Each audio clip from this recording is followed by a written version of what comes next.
ఉందనగానే వెంటనే ఆవిడ phone number వెతికి మనోహర్ని అడిగి ఆవిడ నంబర్ తీసుకుని ఈ గ్రూప్లోకి రావాలని చెప్పి, అంటే ఎక్కడన్నా చాలా బాగా చదివే వాళ్ళు ఉన్నారు సౌందర్యలహరి అంటే వాళ్ళందరినీ ఈ పుష్పగుచ్చంలో ఒక పువ్వుగా చేర్చాలని కోరిక, అంతే.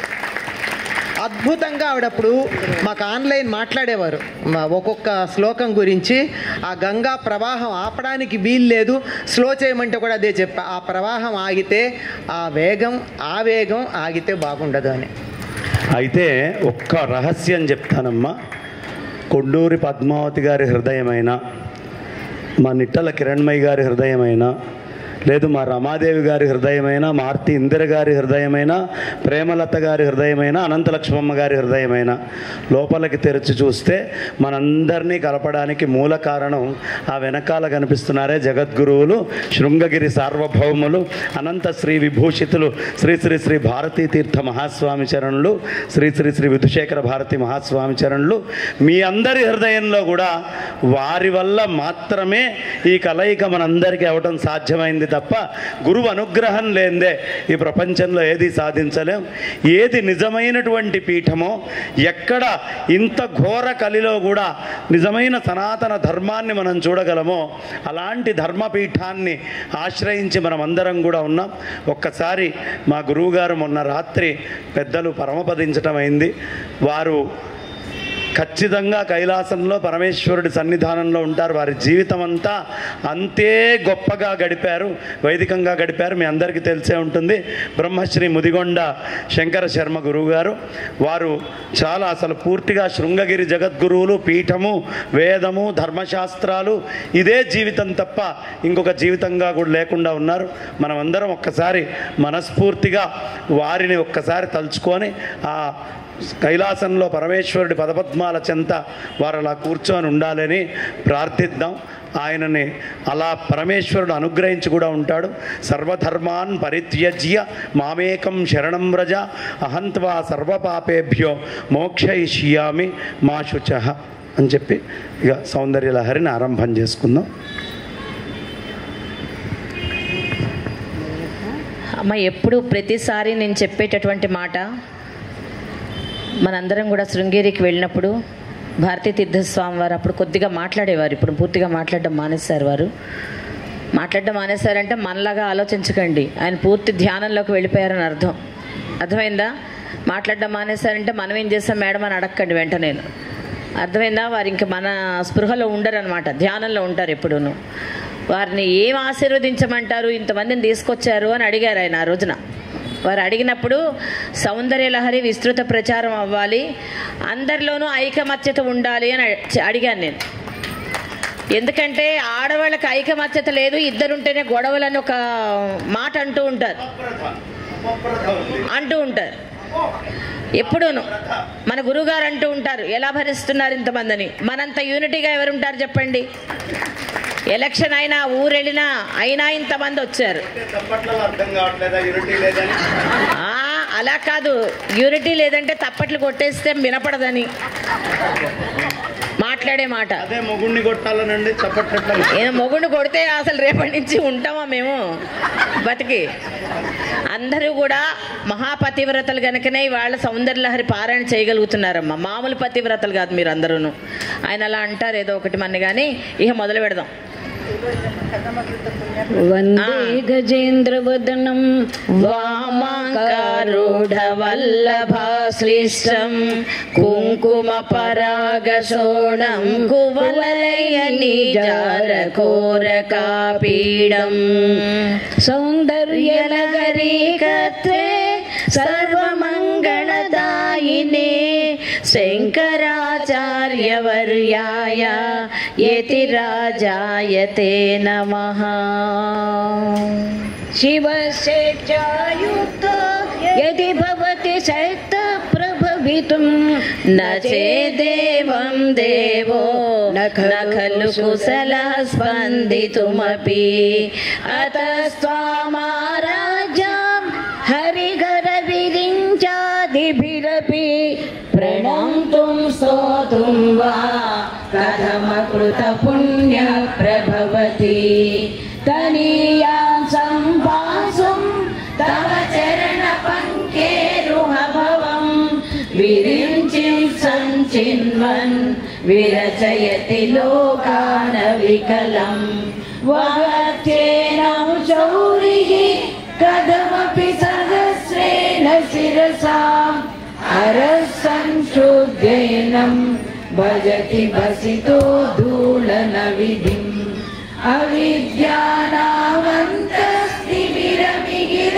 अविद्यानामन्तस्तिमिरमिगिरद्वीपनगरी जडानां चैतन्यस्तबकमकरन्दस्रुतिझरी दरिद्राणां चिन्तामणिगुणनिका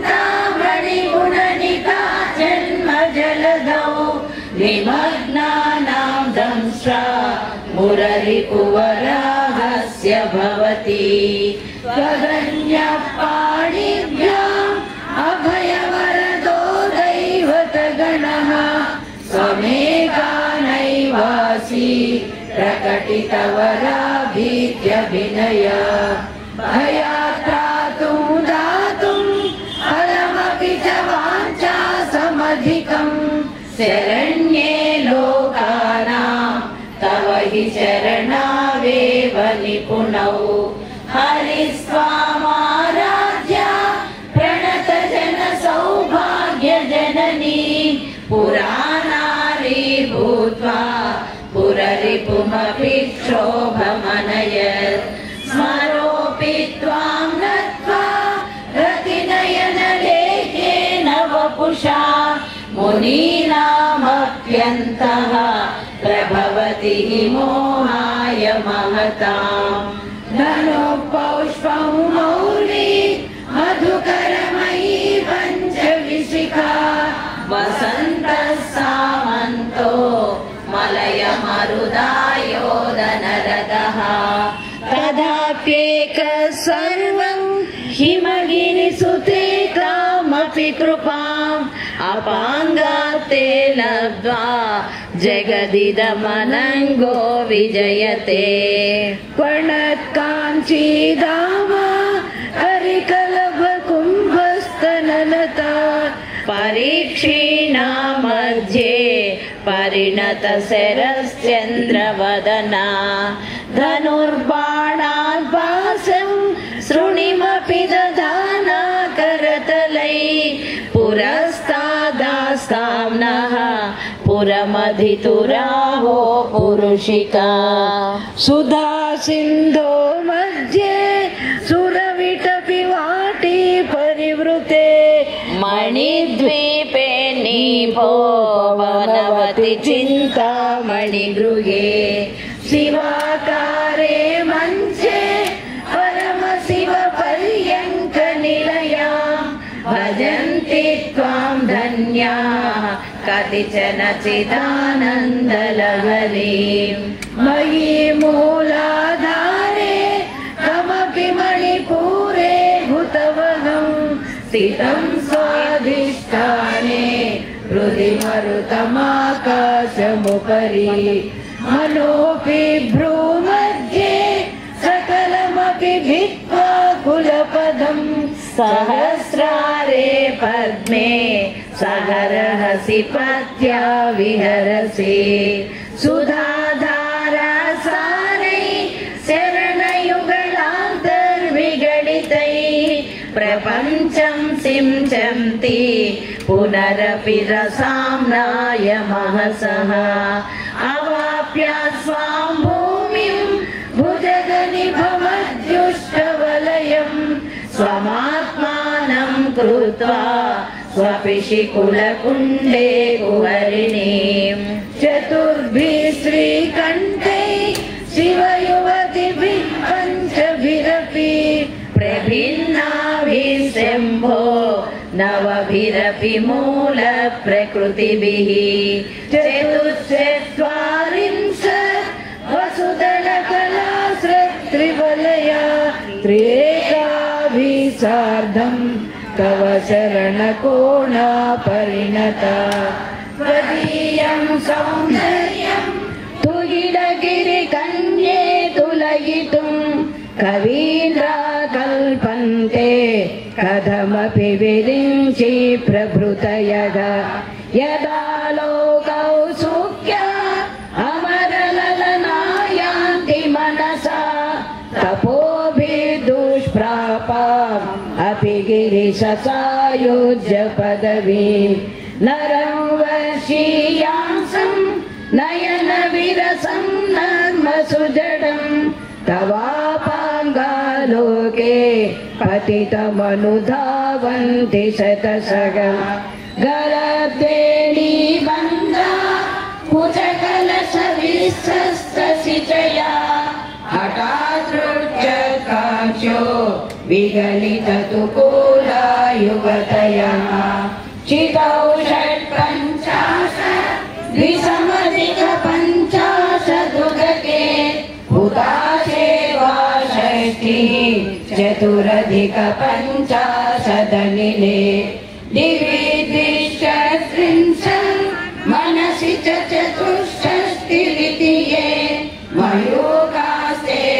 मयूखास्तेषामप्युपरि तव पादाम्बुजयुगम् शरज्योत्स्ना शुद्धां शशियुतजटाजूटमकुटां वरत्रासत्राणा स्फटिकघटिका पुस्तककरां सगुणत्वा नत्वा कथमिव सतां सन्निधगते मधुक्षीरद्राक्षा मधुरिमधुरेणा फलितयः कवीन्द्राणां चेतः कमलवनबालातपरुचिं भजन्ते ये सन्तः कतिचिदरुणामेव भवति विरिञ्चि प्रेयस्य तरुणकरशृङ्गारलहरी गभीराभिर्वाभिर्विदधति सतां रञ्जनममी सवित्रीभिर्वाचां शशिमणिशिलाभङ्गरुचिभिः वशिन्याद्याभिस्मां सह जननि सञ्चिन्तयति यः सकर्ता काव्यानां भवति महतां भङ्गिरुचिभिः वचोभिर्वाग्देवी वदनकमलामोदमधुरैः तनुच्छायाभिस्ते तरुणतरणी श्रीसरणिभिः दिवं सर्वामुर्वीम् अरुणिमनिमग्ना स्मरति यः भवन्तस्य तस्य वनहरिणशालीननयना सहोर्वश्यावश्या कति कति न गीर्वाणगणिका मुखं बिन्दुं कृत्वा कुचयुगमधस्तस्य ददतो हराढं ध्यायेद्यो हरमहिषिते मन्मथकलां ससर्ज संक्षोभं नयति वनिता इत्यति लघु त्रिलोकीमाप्याशु भ्रमयति रविन्दुस्तनयुगां किरन्ति मङ्गेभ्यः किरणनिकुरुम्बामृतरसं हृदित्वा मादत्ते हिमकरशिलामूर्तिमिव यः ससर्पाणां दर्पं शमयति शकुन्ताधिप इव जलपृष्ठान् दृष्ट्या सुखयति सुधाधारशिरया कटिल्लेखा तन्वीं तपनशशिवैश्वानरमयीं निषण्णां षण्णामप्युपरि कमलानां तव कलां महापद्माटव्यां मृगिकमलमायेन मनसा महान्तः पश्यन्तो ददति वरमालादलहरी भवानी त्वं दासे मयि वितर दृष्टिं सकरुणाम् इति स्तोतुं वाञ्छन् कथयति भवानी त्वमिति यः तदैव त्वं तस्मै दिशसि निज सायुज्य पदवीं मुकुन्द ब्रह्मेन्द्र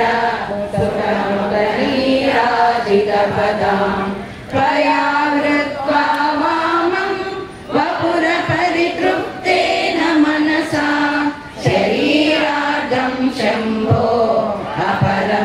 शङ्के वृतमभूत् यदेतत्त्वद्रूपं सकलमरुणाभं त्रिनयनं कुचाभ्यामानम्रं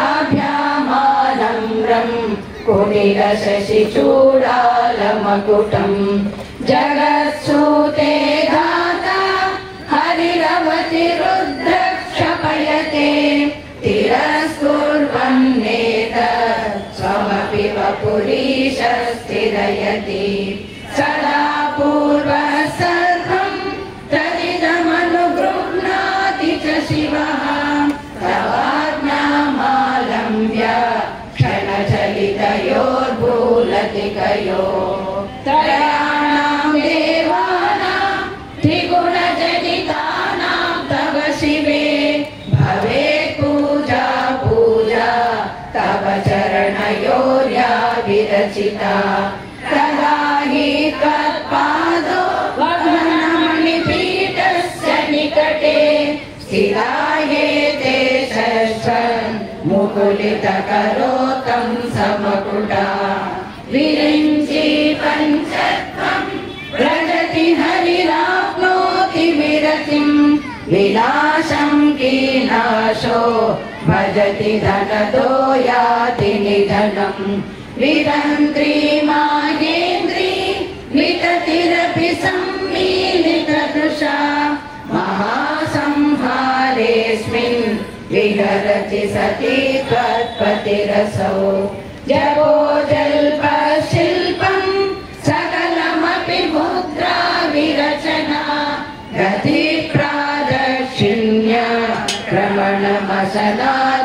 क्रमणमसनाजाहुतिविधिः प्रणाम संवेश सुखमखिलमात्मार्पणदृशा सपर्यापर्यायः तव भवतु यन्मे विलसितं सुधामप्यासाद्य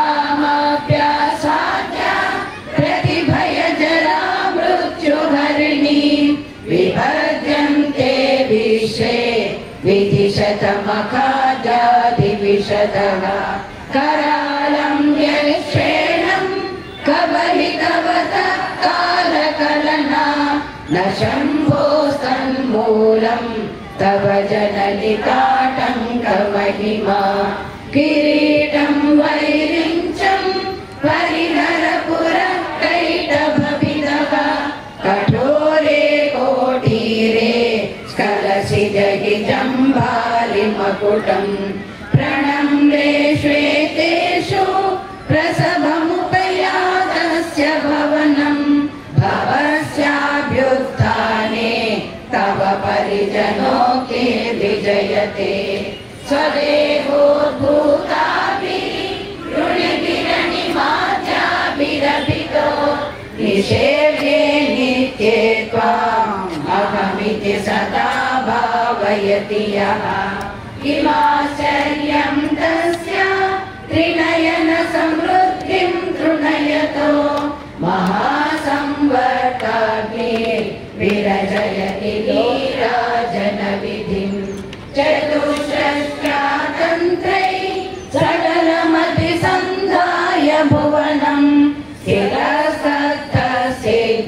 प्रससभरतन्त्रै पशुपतिः पुनस्तं निर्बन्धा अखिल पुरुषादैकघटना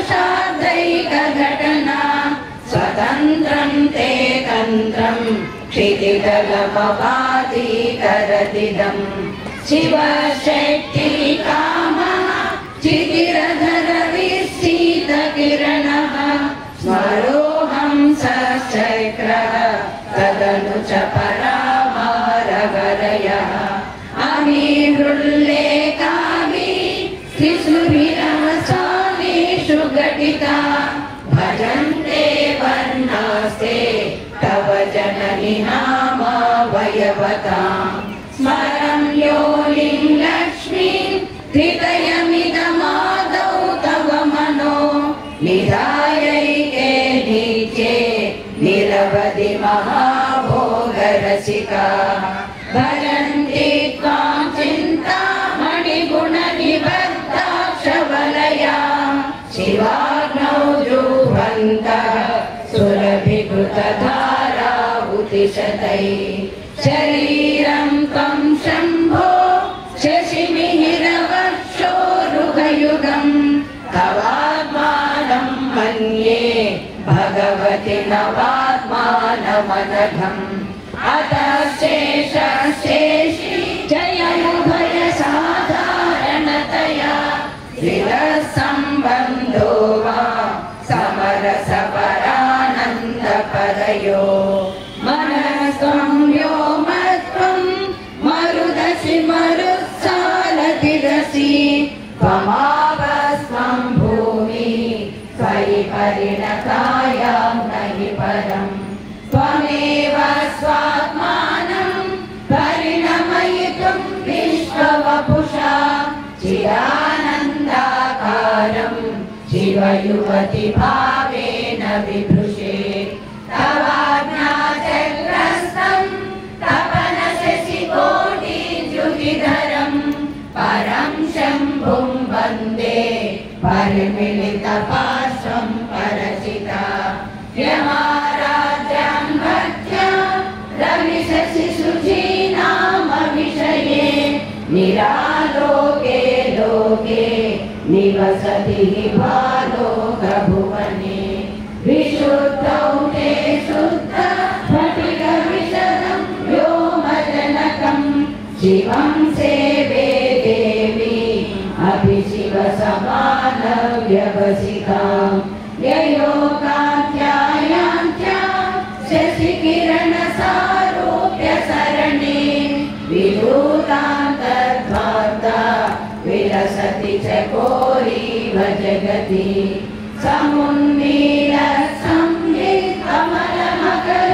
समुन्मीलसंवित्कमलमकरन्दैकरसिकं वदेहं सद्वन्द्वं किमपि महता मानसचरम् यदा लापादष्टादशगुणितविद्या परिणतिः यदा दत्ते दोषा गुणमखिलमध्यपयैव तव स्वाधिष्ठाने भूतमहमधिष्ठाय निरतं कमीडे संवर्तं जननि महतीतां च समयां यदा लोके लोकान् दहति महती क्रोधकलिते दयाद्राया दृष्टिः शिशिरमुपचारं रचयति तटित्वन्तं शक्त्या तिमिरपरिपन्थि स्फुरणया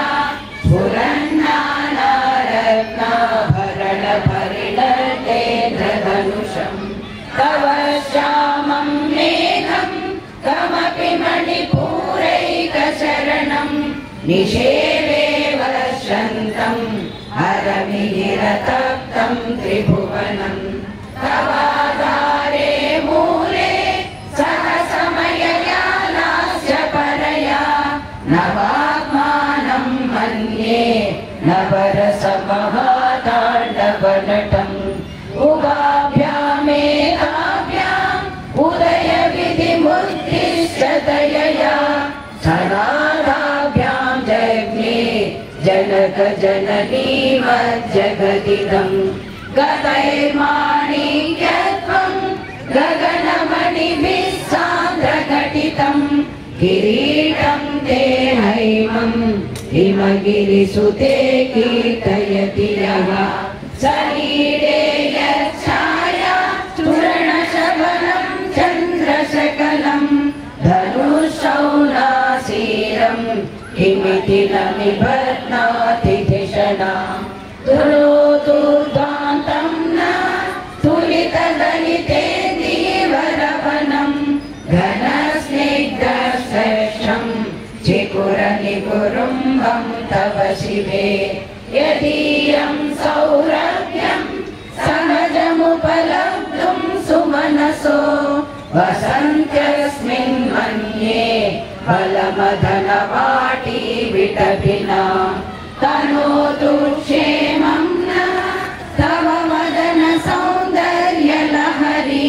परिवाह स्तोत्र सरणिरिव श्रीमन्तसरणिः वहन्ति सिन्दूरम्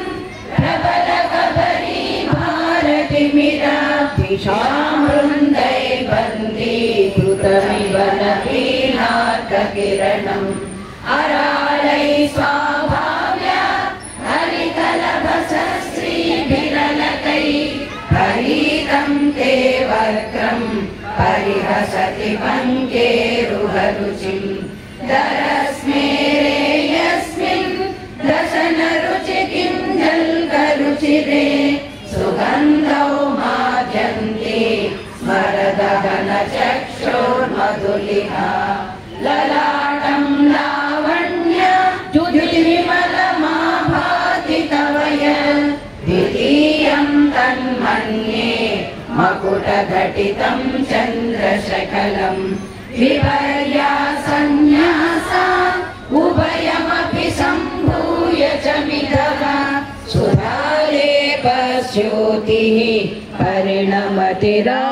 परिणमतिराकाहिमकरः भ्रुवौ भुग्ने किञ्चित् भुवनभयभङ्गव्यसनिनि तदीये नेत्राभ्यां मधुकररुचिभ्यां धृतगुणम् धनुर्मन्ये सव्ये तरक गृहीतं रतिपते प्रकोष्ठे मोष्टौ च सकयति निगूढान्तरमुमे अवंसुते सव्यं तव नयनमर्कात्मकतया प्रियामां वामन्ते सृजति रजनीनायकतया तृतीया ते दृष्टि दरदलित हेमाम्बुजरुचिः समादत्ते सन्ध्या दिवस निशयोरन्तरचरीं विशाला कल्याणी स्फुटरुचिरयोजा कुवलयै कृपाधारा किमपि मधुरा भोगवतिका अवन्ति दृष्टिस्ते बहुनगर विस्तार विजया ध्रुवं तत्तन्नाम व्यवहरणयोग्या विजयते कवीनां सन्दर्भ तव मकरन्दैकरसिकं कटाक्ष व्याक्षेप भ्रमरकलभौ कर्णयुगलम् अमुञ्चन्तौ दृष्ट्वा तव नवरसासादतरणौ असूया संसर्गात् अलिकनयनं किञ्चिदरुणम् शिवे शृङ्गाराद्र तदितरजने कुत्सनपरा सरोषा गङ्गायां गिरिशचरिते विस्मयवती हराहिभ्यो गीता सरसिरुह सौभाग्यजननी सखीषु स्मेराते मयि जननि दृष्टिः सकरुणा गणे कर्णाभ्यर्णं गरुत इव पक्ष्माणि ददति पुराम्बे तु चित्ता प्रशमभसविद्रावणफले इमे नेत्रे गोत्रा फलरति कुलोत्तं सकलिके तवा कर्णा कृष्टा स्मरशतविलासं कलयतः विभक्तत्रैवर्ण्यं व्यतिकरितलीलाञ्जनतया विभाति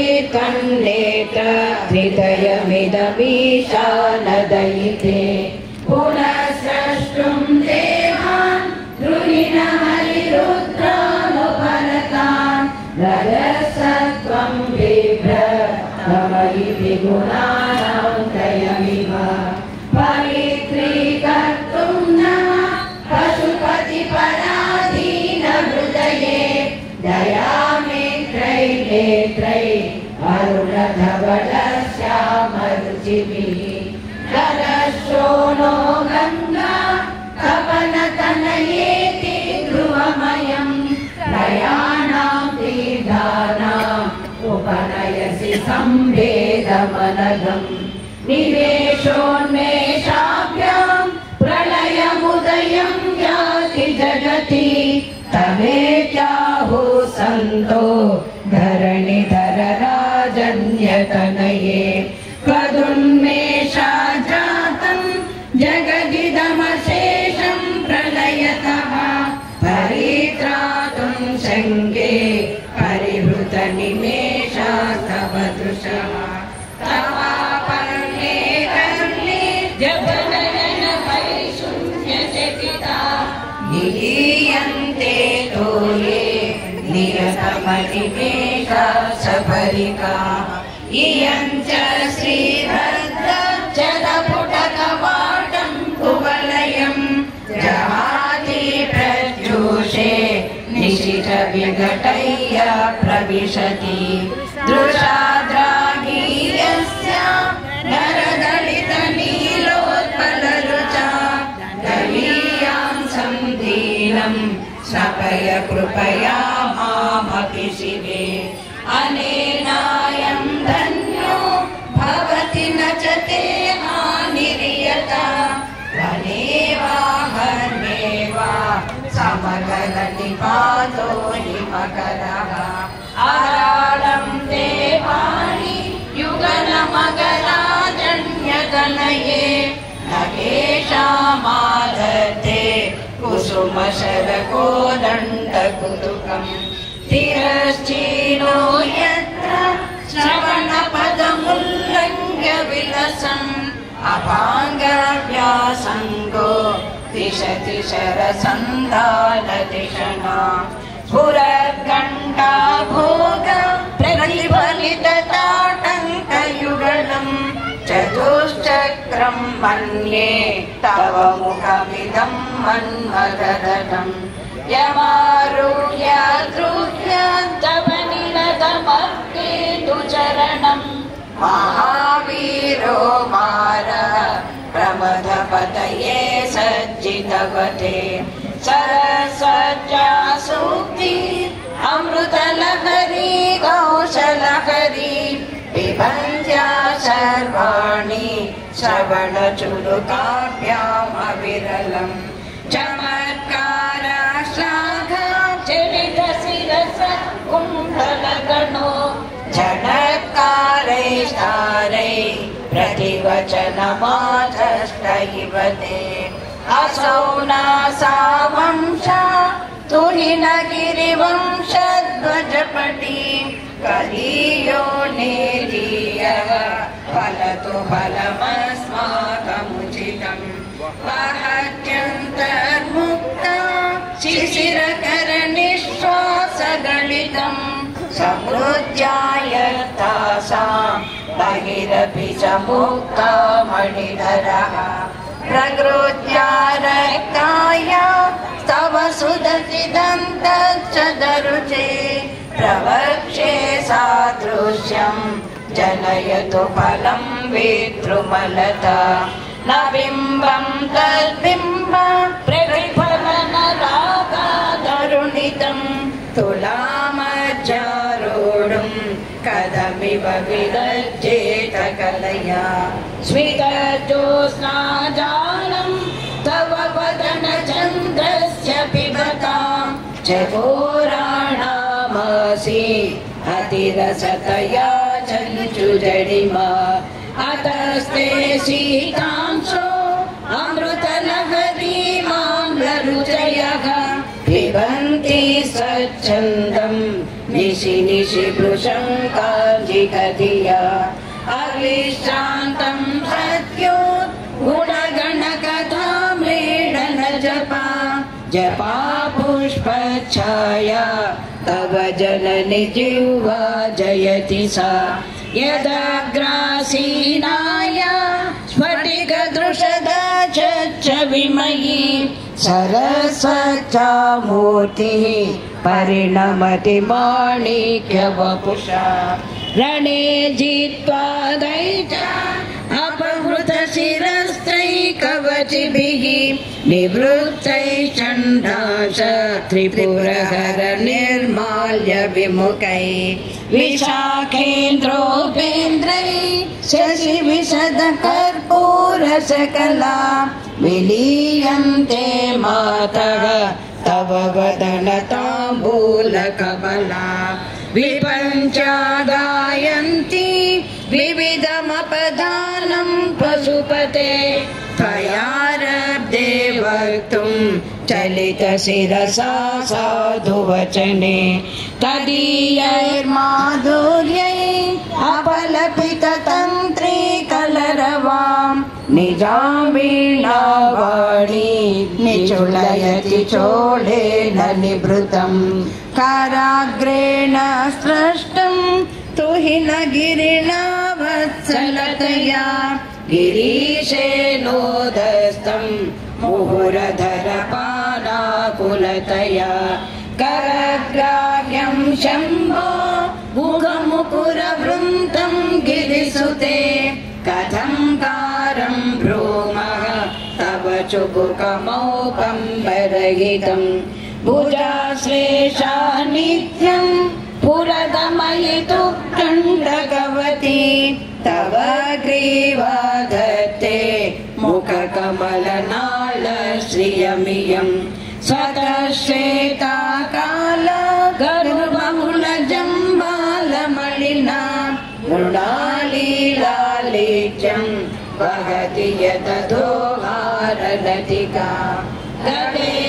गतेरेकास्तिस्रो गतिगमकगीतैकनिपुणे विवाहाभ्यानद्द प्रगुणगुणसङ्ख्या प्रतिभुवः विराजन्ते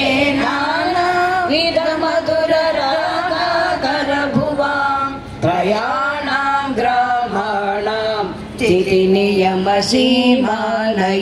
ते मृणाली मृद्वीनां तव भुजलतानां चतसृणां चतुर्भिः सौन्दर्यं सरसिज भवस्तौति वदनैः नगेभ्यः सन्तस्य प्रथममदनादं दगरिपो चतुर्णां शीर्षाणां समभयहस्तार्पणधिया नखानामुद्योतै नवनलिनरागं विहसतां कराणां ते कान्तिं कथय कथयामः कथमुने कयाचिद्वा साम्यं भजतु कलयामन्तकमलं यदि क्रीडलक्ष्मी चरणललाक्षारसचनं समं देवी स्कन्द विभवदनपीतं सर्वयुगं तदेदं न खेदं हरतु सततं प्रस्नुतमुखं यदा लोक्याशङ्का कुलितहृदयो हासजनकः स्वकुम्भौ हेरम्बः परिमृशति हस्तेन जडिति अमूते वक्षोजौ अमृतरसमाणिक्य कुतुपौ न सन्देहस्पन्दो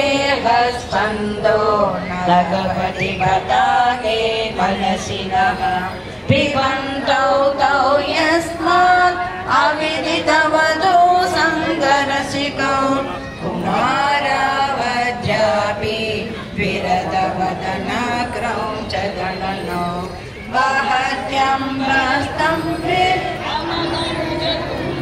प्रकृतिभिः समारब्धा मोक्षाणिनामारलतिकां भुजाभोगो बिम्बकररुचिभिरन्तस्य कलिकां प्रतापव्यानिष्ठां पुरतमयितो कीर्तिमिवते तव स्तन्यं मन्ये धरणिधरकन्ये हृदयतः वयपारवारः परिवहति सारस्वतमिव दयावत्या दत्तं द्रविडशिशुरास्वार्थकवयत् कवीनां प्रौढानाम् अजनिकमनीय कवयिता हर क्रोधज्वाला बलिभिरबलीढेन वपुषा गभीरे तेनाभि सरसि कृतसङ्गो मनसि जन समुत्कस्तौ तस्मात् अचलतनये धूमलतिका जनस्तां जाय नीते तव जननि रोमावलिरिति यदेतत्कालिन्दी तनुतरतरङ्गाकृति शिवे कृशे मध्ये किञ्चित् जननि तव यद्भाति सुधिया विमर्दादन्योन्यं कुचकलशयोरन्तरगतं तनोभूतं व्योम प्रविशति वनाभिं कुहरिणीं स्थिरो गङ्गामर्ता स्तनमुकुलरोमावलिलता करावालं कुण्डं कुसुमशरतेजोहुतभुजगा रते लीलागारं किमपि तव नाभिर्गिरिसुते बिलद्वारं सिद्धे गिरिशनयनानां विजयते निसर्गक्षीणस्य स्तनतटभरेण क्रमजुषो नमन्मूर्ते नारी तिलकशनकैस्तृच्यत इव चिरन्ते मध्यस्य त्रुटितकटिनीधीरतरुणा समावस्थस्तेम्नो भवतु कुशलं शैलतनये कुजौ सज्जस्त्रिज्यन्तटघटितकूर्वासविधुरौ कलन्तौ दोर्मूले कनककलशाभौ कलयता तव त्रातुं भङ्गात् अलमिति वलग्नं तनुभुवा त्रिधानदं देवी त्रिवलिवल्लिभिरिव गुरुत्वं विस्तारं क्षितिरपतति पार्वती निजा नितम्बादाचिज त्वयि हरणरूपेण विदधे अतस्ते विस्तूर्णो गुरुरयमशेषां वसुमतीं नितम्बा प्राग्भारः स्थगयति लघुत्वं नयति च करीन्द्राणां शृण्डान् कनककदलीकाण्डपटलीम् उभाभ्यामोरुभ्याम् उभयमपि निर्जित्य भवति सुवृत्ताभ्यां पत्यो प्रणति कठिनाभ्यां गिरिसुते निधिज्ञे जालोभ्यां विबुधकरिकुम्भद्वयमसि पराजेतुं रुद्रं द्विगुणशरगर्भौ गिरिसुते निषङ्गौ जङ्गेते विषमभिषिखो बाणमकृता यदग्रे दृश्यन्ते दशशरफलापादयुगली नागच्छद्मानः सुरमकुटशालैकनिशिका श्रुतीनामूर्धानो ददति तव शेखरतया ममापेतौ मातः शिरसि दयया देहि चरणौ ययोपाद्यं पादः पशुपति जटाजूटतटिनी ययो लाक्षालक्ष्मी अरुणहरिचूडामणिरुचिः नमो वाकं भ्रूमो नयनरमणीयाय पदयो तवास्मै गन्धाय स्फुटरुचिरसालक्तकवते असूयचन्तं यदभिहननाय स्पृहयते पशूनामीशानः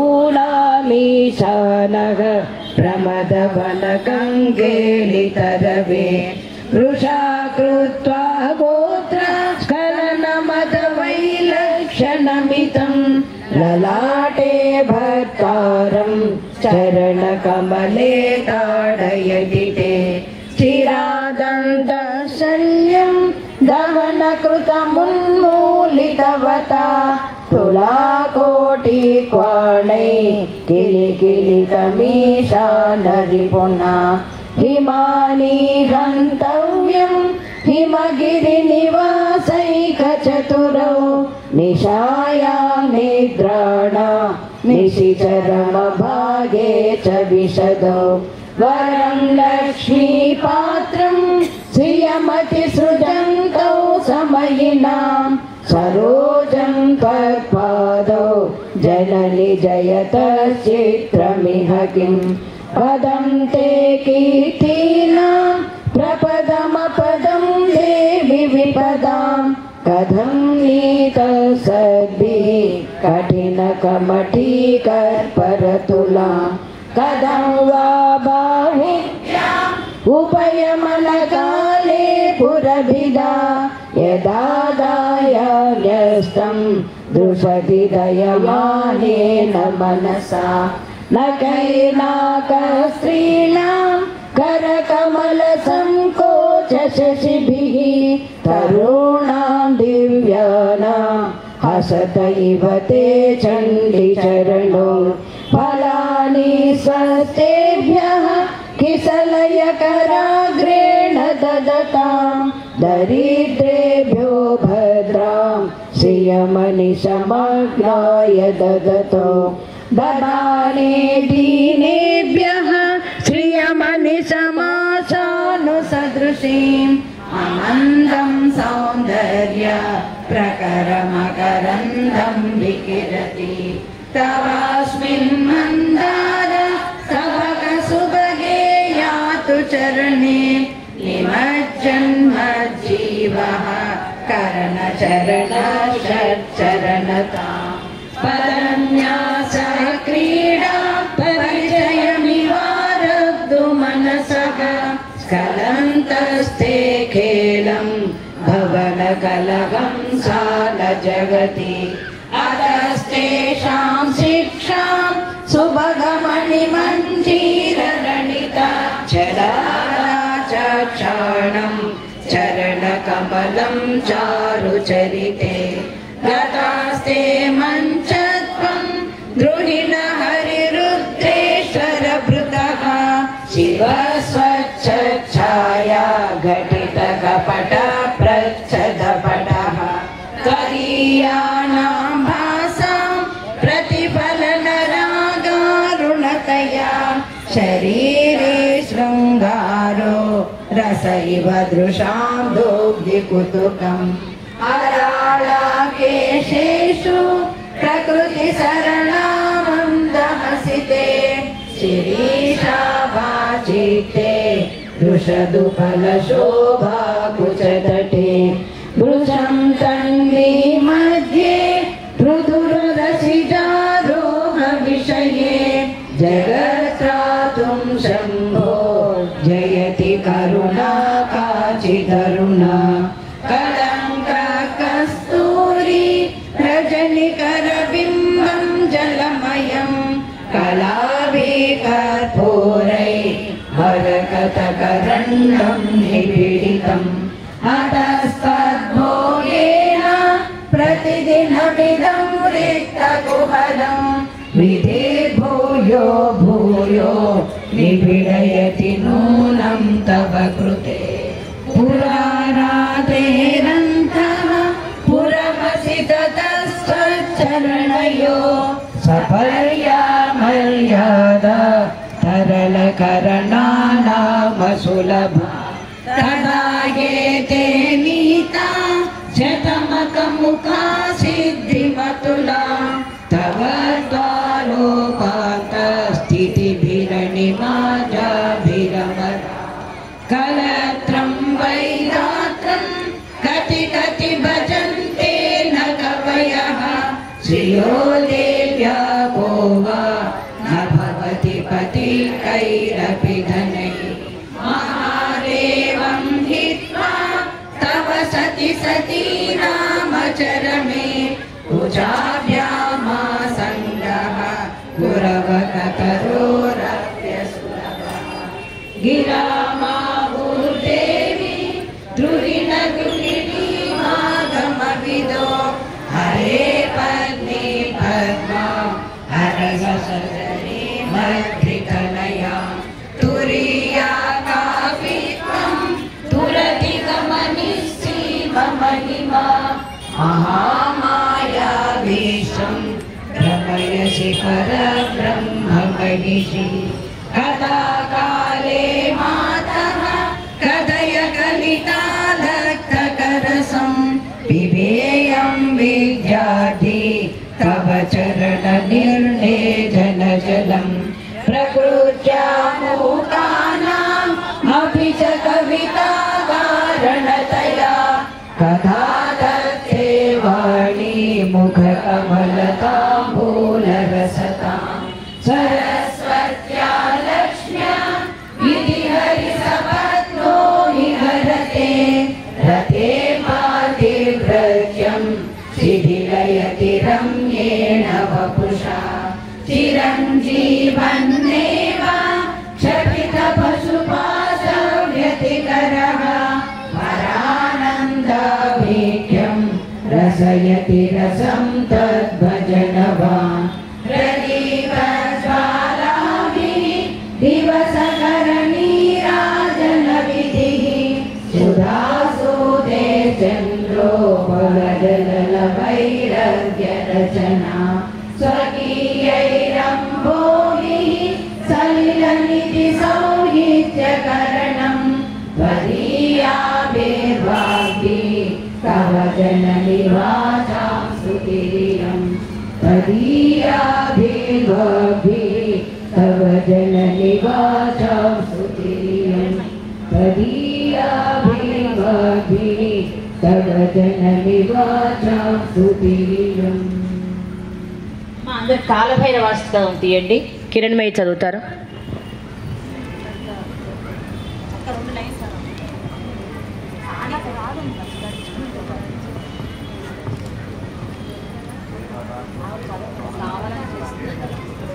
దేవరాజ సేవ్యమాన పావనాగ్రి పంకజం व्याळयज्ञसूत्रमिन्दुशेखरं कृपाकरं नारदादियोगिवृन्दवन्दितं दिगम्बरं काशिकापुराधिनाथ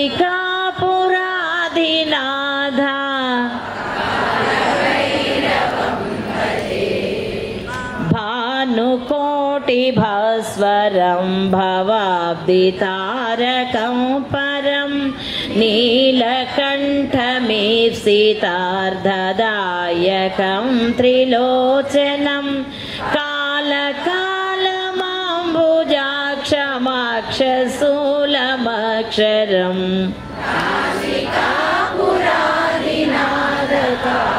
भैरवं भजे शूलटं कपासदण्डपाणिमादिकारणं श्यामकायमादिदेवमक्षरं निरामयं भीमविक्रमं प्रभुं विचित्रताण्डवप्रियम्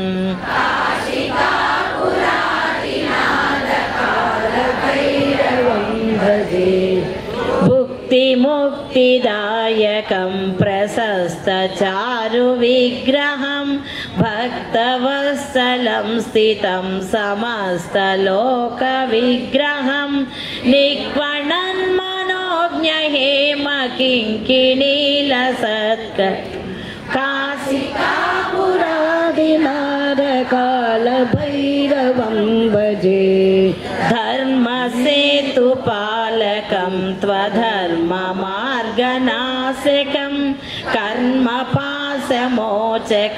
सुशर्मदायकं विभुं स्वर्णवर्णकेशपाशशोभिताङ्गमण्डलम् काशिकापुरादिनाथकालभैरवं भजे रत्नपादुका प्रभाभिरामपादयुग्मकं नित्यमद्वितीयमिष्टदैवतं निरञ्जनं मृत्युदर्पनाशनं कराळदं श्रभीषणम् काशिकापुरादिनाथकालभैरवं भजे अट्टहासभिन्नपद्मजाण्डकोशसन्ततिं दृष्टिपात नष्टपापजालमुग्रनाशनम् अष्टसिद्धिदायकम् काशिकापुराधिनाथ कालभैरवं भजे भूतसङ्घनायकं विशालकीर्तिदायकं काशीवासि लोकपुण्यपापशोधनं विभुं नीतिमार्गकोविदुं पुरातनं जगत्त्रयं काशिकापुराधिनाथ कालभैरवं भजे कालभैरवाष्टकं पठन्ति ये मनोहरं ज्ञानमुक्तिसाधनं विचित्रपुण्यवर्धनं शोकमोहदैन्यलोभकोपतापनाशनं ते प्रयान्ति कालभैरवाग्रसन्निधं ध्रुवम्.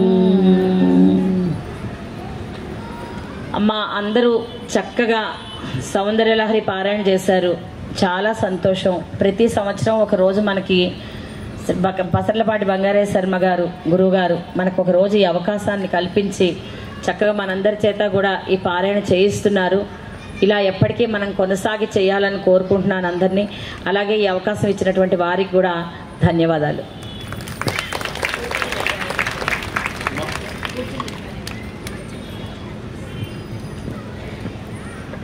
గట్టిగా ఒకసారి అందరూ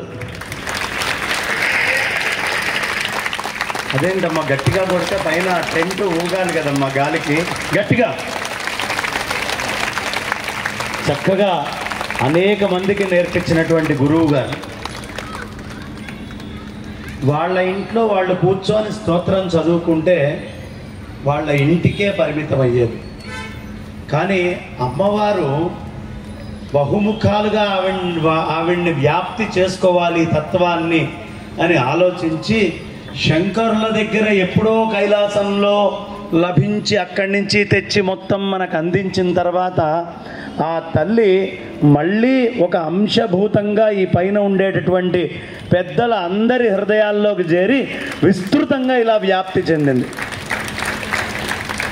విస్తృతంగా ఇది ఎక్కడికి వ్యాప్తి చెందుతోంది అంటే ఇవాళ ఈ పైన ఉన్న వాళ్ళకి వాళ్ళ దగ్గర సౌందర్యలహరి నేర్చుకున్న వాళ్ళు ఎంతమందో వాళ్ళకే తెలియదు. వాళ్ళకి తెలియదు. మాకు లెక్క తెలుసు అని పొరపాటున వాళ్ళు అనుకున్నా వాళ్ళకి లెక్క తెలిసే అవకాశమే లేదు. కారణం నేను ఈ మధ్య వైజాగ్ వెళ్ళాను. అమ్మ చాలా బాగా పాడుతున్నారు సౌందర్యలహరి అంటే మేము ఈ పైన ఉన్న వాళ్ళే ఒక్కళ్ళ పేరు కూడా నేను చెప్పను. ఫలానా వాళ్ళ బృందంలో నేను నేర్చుకుంటున్నాను. మీకు వాళ్ళు తెలుసా? లేదండి, యూట్యూబ్ పెట్టుకొని యూట్యూబ్లో వాళ్ళు ఎలా చెప్తున్నారో అలాగే మేము నేర్చుకున్నాక నేను ఒక 20 మందికి నేర్పించానండి అంది ఆవిడ.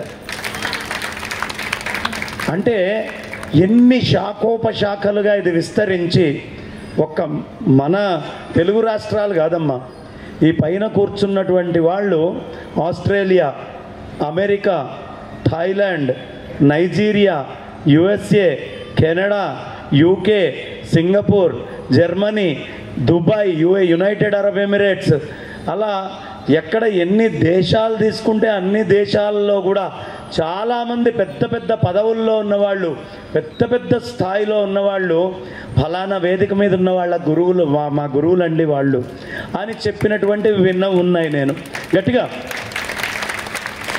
మేము వినలేదు, మీరే విన్నారా అని మీరు అడగచ్చు. కారణం ఆదిశంకరాచార్య భక్త సమాజంలోకి వచ్చి కదా వారు పాడుతోంది, తత్వంలో కదా. మా పరిచయాలు బయట ఉంటాయి కదా, వాళ్ళు ఫోన్లు చేస్తారు కదా, ఆ ఫోన్ల ద్వారా వీళ్ళ యొక్క వ్యాప్తి విని నేను ఆశ్చర్యపోతూ ఉంటాను.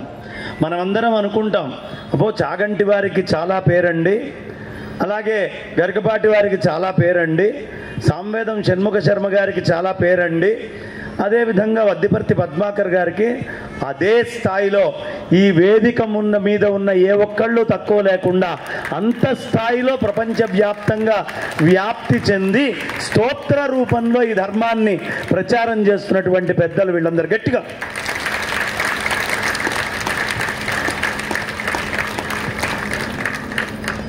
ఒక్క స్తోత్రముతోటి ఆరంభం చేసింది అక్కడికి ఆగట్ల.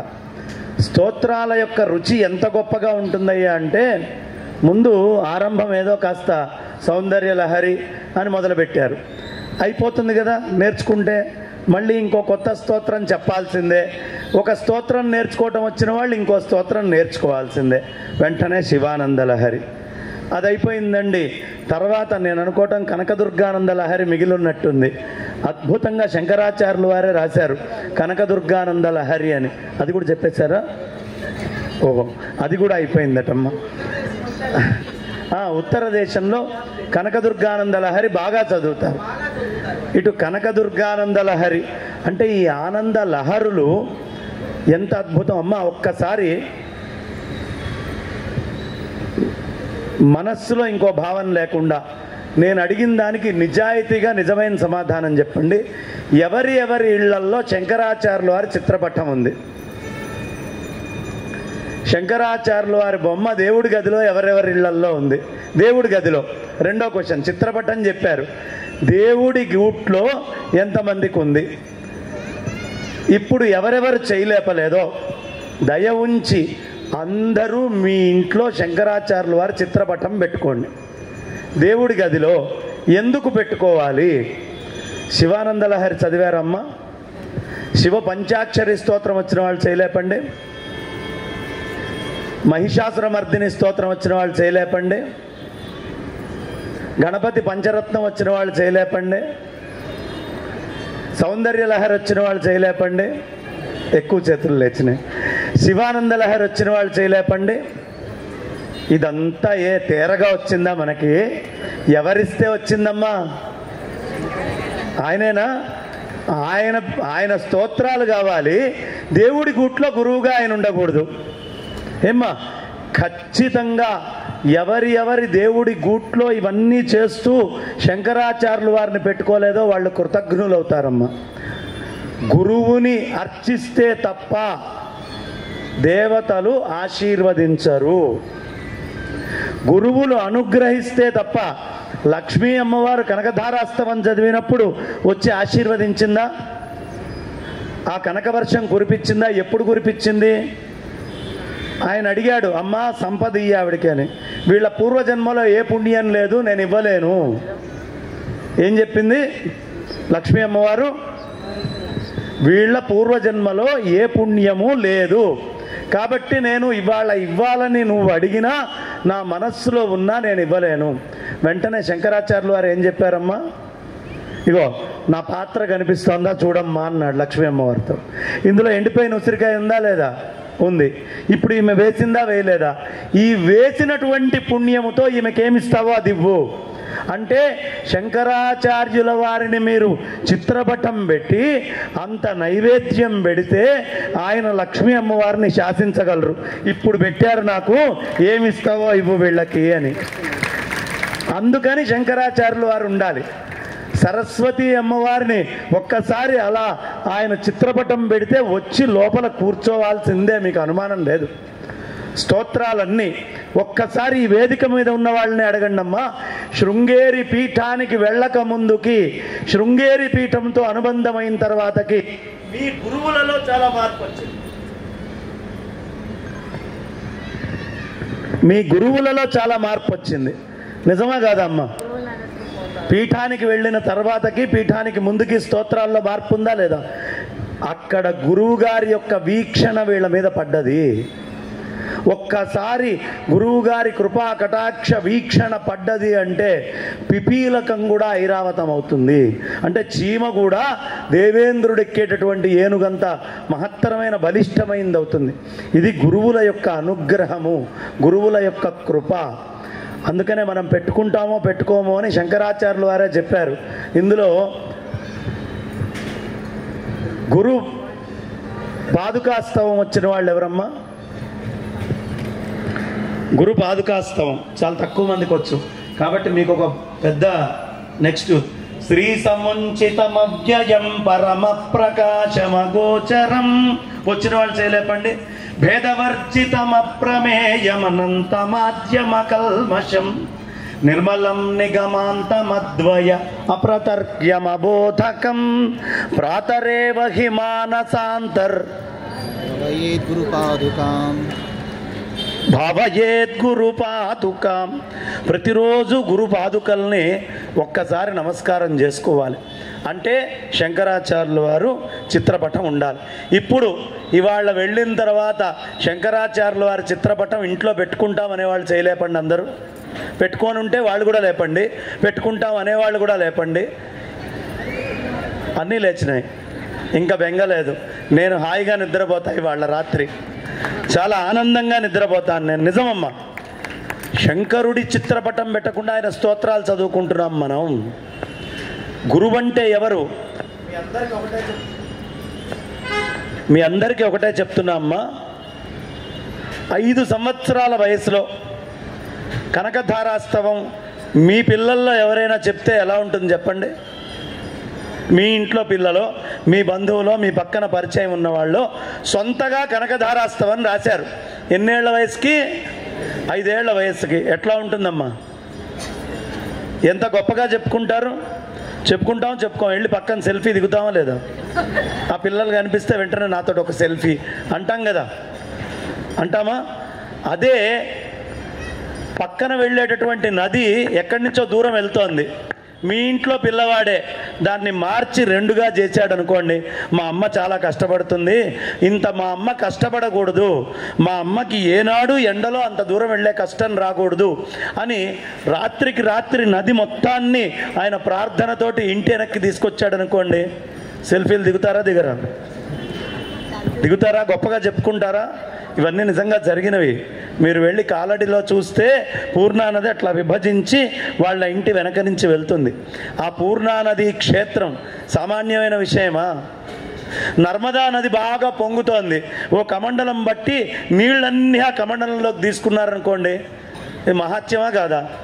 వెంటనే ఫ్లాషింగ్ న్యూస్. ఆ రోజుల్లో మరి ఏమి మీడియా లేక బహుశా గ్రామస్తులందరూ నివ్వెరబోయారమ్మా, అందరినీ కాపాడారు. మొత్తం కాపాడి నమామి దేవి నర్మదే త్వమామి పాద పంకజం సబిందురందుర స్థల తరంగరంగ భంజితం అంటూ అద్భుతంగా కీర్తన పాడుతూ ఆయన నర్మదాష్టకం చెప్పారు, గంగాష్టకం, యమునాష్టకం. ఏం చూసినా ఆయన అనుగ్రహమే అమ్మ. ఏ దేవుడు, రంగనాథుడి దగ్గరికి వెళ్ళండి ఆయన చెప్పాడు, అహోబిళం వెళ్ళండి ఆయన చెప్పాడు, శ్రీశైలం వెళ్ళండి ఆయన చెప్పిన స్తోత్రమే, గురువాయూర్ వెళ్ళండి ఆయన చెప్పిన స్తోత్రమే, హిమాలయాల్లో బదరి వెళ్ళండి, మానస సరోవరం వెళ్ళండి, రామేశ్వరానికి రండి.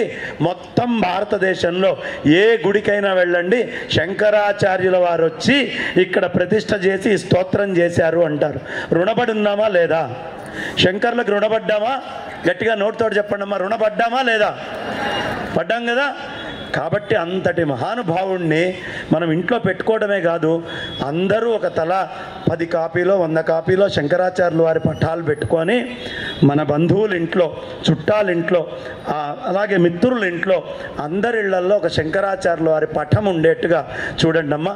ఒక్కసారి ఈ పెద్దలందరినీ కూడా మనం సత్కరించుకుందాం.